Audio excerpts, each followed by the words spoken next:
If all the wastage we generate is biodegradable, will this have no impact on the environment? यानी कि अगर हम सारा जो कचरा जनरेट करते हैं वो अगर बायोडिग्रेडेबल हो तो फिर क्या इसका एनवायरनमेंट पर कोई इफेक्ट नहीं पड़ेगा, कोई इम्पैक्ट नहीं होगा। तो बायोडिग्रेडेबल वेस्ट वो वेस्ट होता है जो कि माइक्रो ऑर्गेनिजम्स के द्वारा आसानी से सिंपल सब्सटेंसेज में डिकम्पोज कर दिया जाता है। जैसे कि एग्जाम्पल में हो गया vegetables peels, fruit peels etcetera. Okay.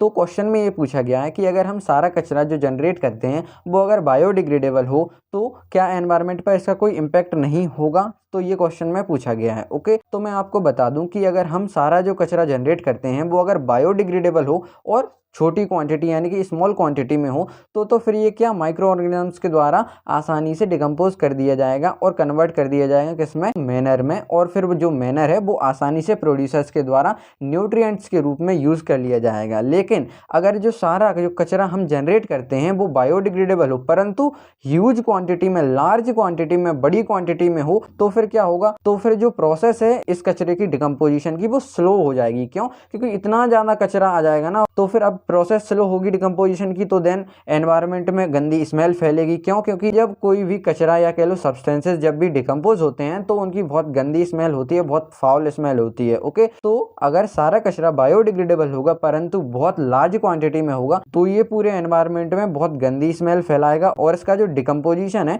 वो बहुत क्या हो जाएगा, बहुत कठिन हो जाएगा या फिर कह लो इम्पॉसिबल हो जाएगा। सिंपल। तो ये इम्पैक्ट एनवायरनमेंट पर पड़ेगा अगर सारा कचरा बायोडिग्रेडेबल होगा। सिंपल आंसर देख लेते हैं।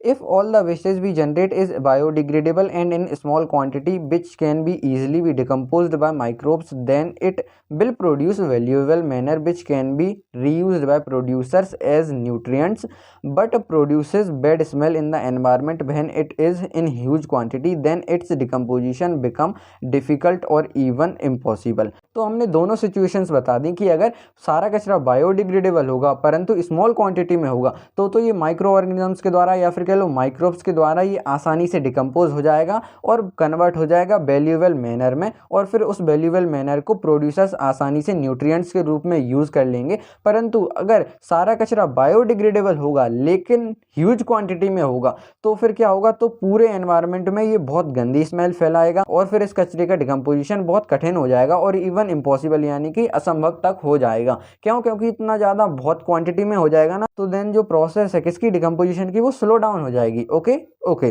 तो अगर सारा कचरा बायोडिग्रेडेबल होगा तो ये दो सिचुएशंस निकल के आएंगी जो हमने लिख दी हैं। ओके।